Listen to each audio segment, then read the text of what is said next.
जो पुराना हनुमान है उनकी छुट्टी, क्योंकि इनके जैसे शरीर से भी एकदम हनुमान लगने वाला हनुमान हमें नहीं मिलेगा, इनको बढ़िया रखेंगे। अब हनुमान बना था जो बुद्धूवल भाई, वो भी एकदम प्रसन्न, खूब अच्छे से मैंने प्रदर्शन किया, खूब प्रसन्न हुए। अब उनके बाद सारी लीलाएं तो अच्छे से किया। अब लीला में क्या हुआ कि आखिरी में हनुमान जी को मेघनाद के द्वारा नाग पास में बांध करके रावण के सामने ले जाते हैं। रावण के सामने जब ले जाया गया तो रावण ने कहा, क्योंकि रावण बनने वाला जो कलाकार है, मजा हुआ कलाकार, 20 साल से लीला मंडली में रावण का काम किया है। बड़ी बड़ी जिनके मूंछ, बड़े बड़े भाव, लाल लाल जिनकी आंखें, भयंकर जिनके वज्र के समान शरीर दिखाई दे रहे हैं, बड़े से उनके शरीर दिखाई दे रहे हैं। उन्होंने कहा, अरे बंदर के बच्चा, सच सच बता तू कौन है? बेचारा डर गया, पाठ भूल गए, और पाठ भूलने के बाद पसीने से थपथपा गए। राम राम राम राम क्या करूं, ये तो लीला मंडली में ला करके मारने का चक्कर है लगता है। भोला भाला आदमी बेचारा, भले दिख रहा है एकदम हष्ट पुष्ट हनुमान के जैसे। अब रावण बनने वाला जो कलाकार है वो मन में सोच रहा है, ये नया नया कलाकार है, बेचारा पाठ भूल गया होगा, इसलिए एक बार कहीं चिल्ला के बोलूं तो इनको याद आ जाएगा। अब की बार रावण बनने वाला कलाकार मूंछ में ताव देते हुए अपने चंद्रहास खड़ग को निकाला और निकालते हुए कहने लगे, अरे बंदर के बच्चा, सच सच बता तू कौन है? बुद्धू हलवाई कहने लगे, भैया मैं हनुमान वर्मान नहीं हूं, मैं तो बुद्धू हलवाई। क्योंकि डर था प्राण का, बेचारा सही सही बोल दिए। ठीक उसी प्रकार जो राम बनने वाला कलाकार है वो मजा हुआ, प्रसिद्ध कलाकार है। अब हनुमान बनने वाला जो है वो मजा नहीं है, एक ही दो इनका अवतार हुआ है, इसलिए भूल हो जाना स्वाभाविक है। और सबसे बड़ी बात यह बताऊं, अभी अभी संसद का अधिवेशन हुआ, आप सब लोग जानते हैं, संसद भवन में संसद अधिवेशन हुआ। तो संसद के अधिवेशन जब हुए तो बड़े बड़े संसद जिनका उम्र 60 साल 65 साल का था, ऐसे जितने भी संसद हैं, जब भी अधिवेशन होता है सांसद में, लोकसभा में, संसद भवन में सब लोग बैठा हुआ करता है, और उसी समय कहीं राष्ट्रपति जी आ जाए तो उनके सम्मान में सब लोग खड़े होते हैं कि नहीं होते हैं? खड़ा होना पड़ता है कि नहीं होना पड़ता है? जैसे यहाँ पर की बात भी बताऊं, यहाँ हम उम्र में बहुत सारे लोगों से छोटे हैं, लेकिन एक मर्यादा के नाते खड़ा होना पड़ता है कि नहीं होना पड़ता? ठीक उसी प्रकार से मर्यादा के नाम पर वहां पर भी इस प्रकार से घटना हुआ। बोलिए सियावर रामचंद्र की, थोड़ा और धीरे बोलो, बोलिए हनुमान जी महाराज की। श्री सुखदेव स्वामी जी ने राजा परीक्षित से कहा, इस प्रकार भगवान मर्यादा पुरुषोत्तम राम की लीला रही। जब दंडक वन में भगवान राम गए, ढूंढते ढूंढते वृक्षों से भगवान राम ने पूछा कि मेरी जानकी को तुम देखे हो क्या? पत्तों से पूछे हैं रघुनाथ।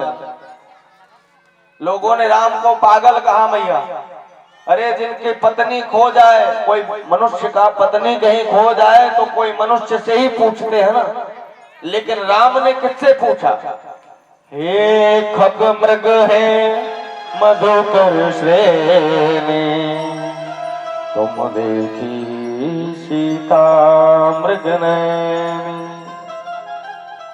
हे मृगा, तुम्हारे जैसे नयन वाली मेरी जानकी थी, मृग नैनी थी मेरी जानकी, तुमने मेरी जानकी को देखा है क्या?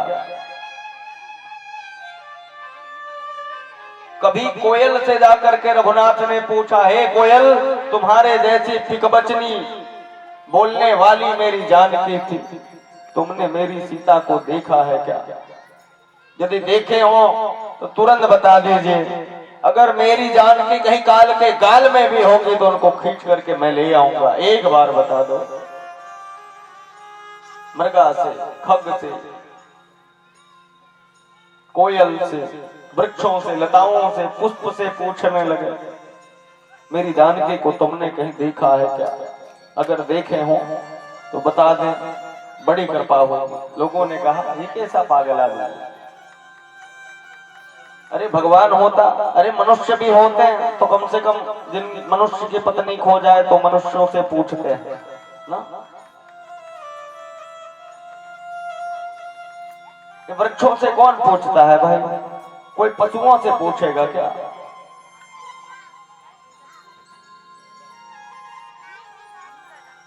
रघुनाथ ने इतनी सुंदर लीलाएं की, उनके आंखों से आंसू नहीं बहा, लेकिन लोगों ने पूछा एक दिन, हे राम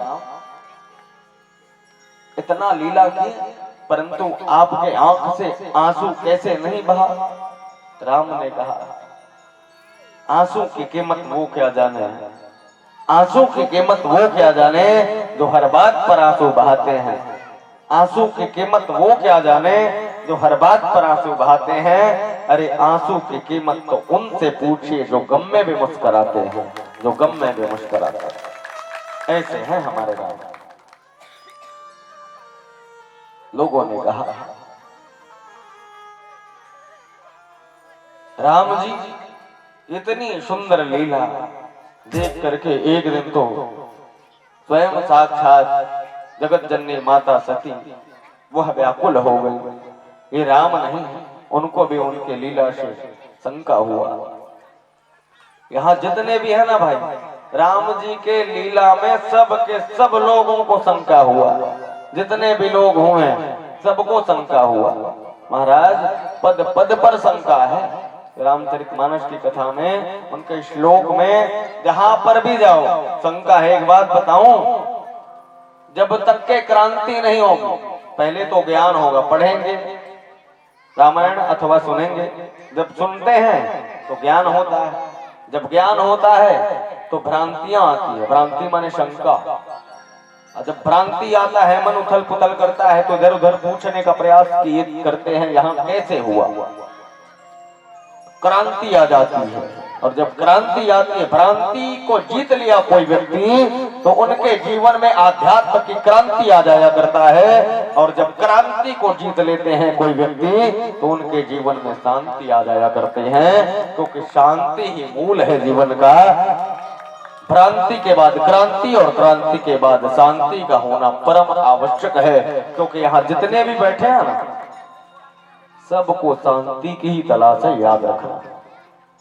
कोई अपने पुत्र में शांति खोजने का प्रयास करते हैं, कोई अपने पत्नी में शांति खोजने का प्रयत्न करते हैं, कोई आध्यात्म में अपनी शांति खोजने का प्रयास करते हैं, कोई यत्र तत्र सर्वत्र भटक रहे हैं शांति प्राप्त करने के लिए, परंतु शांति हमको कहीं पर भी नहीं मिल रही है।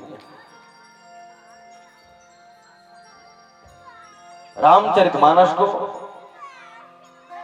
यदि थोड़े शब्दों में अगर गंभीरता पूर्वक विचार करें तो राम कहीं और नहीं है भाई, आत्मा ही राम है। अगर गंभीरता से सुनेंगे तो मैं कुछ आध्यात्म की बात बताऊं। ये 24,000 श्लोक हैं रामचरितमानस में। इनको थोड़े से शब्दों में यदि समझा जाए तो राम कोई दशरथ का बेटा नहीं, आत्मा ही राम है और शांति सीता है। आत्मा रूपी राम की शांति रूपी सीता, जैसे आपकी शांति रूपी सीता को हर के ले गया है कौन? आपका मोह। ठीक उसी प्रकार आत्मा रूपी राम की शांति रूपी सीता को मोह रूपी रावण हर के ले गया है और अविद्या रूपी लंका पर रखे हैं। तब आत्मा रूपी राम शांति रूपी सीता का पता लगाने के लिए विवेक रूपी हनुमान जी को भेजते हैं। तब विवेक रूपी हनुमान जी जब आगे बढ़ते हैं तो देहाभिमान, हमारे ही देह का अभिमान, क्योंकि हमें कितना अभिमान है बताओ, बहुत है क्या? देहाभिमान रूपी समुद्र विवेक रूपी हनुमान जी के पास। तब विवेक रूपी हनुमान जी देहाभिमान रूपी समुद्र को पार करने का प्रयास किया। सर्वप्रथम रजोगुणी माया मैनाक पर्वत उनको रोकने का प्रयास किया। रजोगुणी माया मैनाक पर्वत को जीत करके विवेक रूपी हनुमान जी जब आगे बढ़ते हैं, तब सतोगुणी रूपी मैनाक पर्वत को जीत करके तमोगुणी रूपी माया लंकनी के पास विवेक रूपी हनुमान जी पहुंचते हैं और तमोगुणी रूपी लंकनी को मारकर मुष्टिका प्रहार कर अविद्या रूपी लंका पर विवेक रूपी हनुमान जी प्रवेश करते हैं।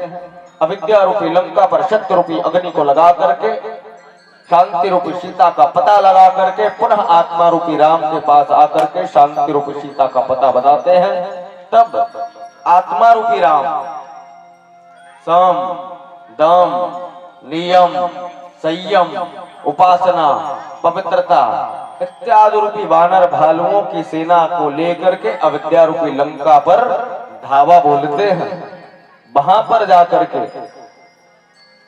आत्मा रूपी राम, मोह रूपी रावण, क्रोध रूपी कुंभकर्ण, मद रूपी मेघनाद, मदसर रूपी असुरों की सेनाओं को मार करके शांति रूपी सीता को प्राप्त करके परम शांति का अनुभव करते हैं। हमें भी क्या चाहिए?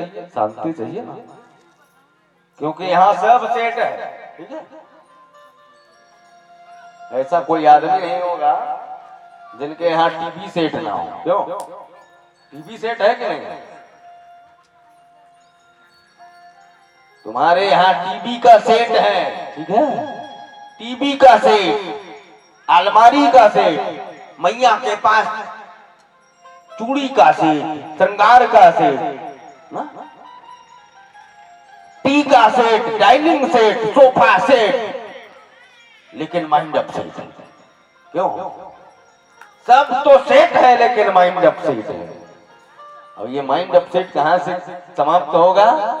यदि हम भगवान के सुंदर चरणों में जाकर के कथा का श्रवण करें, कथा रस में डुबकी लगावें, संकीर्तन रस में डुबकी लगावें, तो निसंदेह हमें परम शांति का अनुभव होगा और हम तैरने लग जाएंगे उस भाव प्रदेश की ओर जहां बड़े बड़े जाकर के अपने आप को कुछ नसीब समझते हैं और परम आनंद की अनुभूति मानते हैं, करते हैं। आओ हम और आप भगवान नाम भजन करके अपने जीवन को सफल सार्थक और सिद्ध करने का प्रयास करें। बोलिए श्री वृंदावन बिहारी लाल की।